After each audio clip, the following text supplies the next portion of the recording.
joni bilan, moli bilan fidokorlik bu haqiqatda dinning cho'qqisi bu. Lekin buni o'rni bor, turi bor, har zamonda o'ziga xos uslublari bor. Misol uchun dinni yetkazish, shariatni yetkazishda hozirgi zamonaviy vositalardan foydalanib shu ma'noda jihad qiling. Mana hozir qo'limizdagi texnikalar hammasi qaysi biri biz musulmonlarning o'zimiz mahsulotimiz deya olamiz. Hammasi aksari ko'p nomusulmonlarning mahsuloti, to'g'rimi? Ilm, fan, texnikada jihad qilsa bo'ladimi? Bo'ladi, qilish kerak.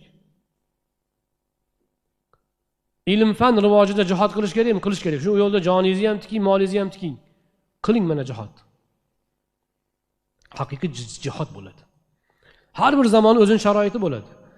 Shuning uchun jihad maqsad emas u vosita u.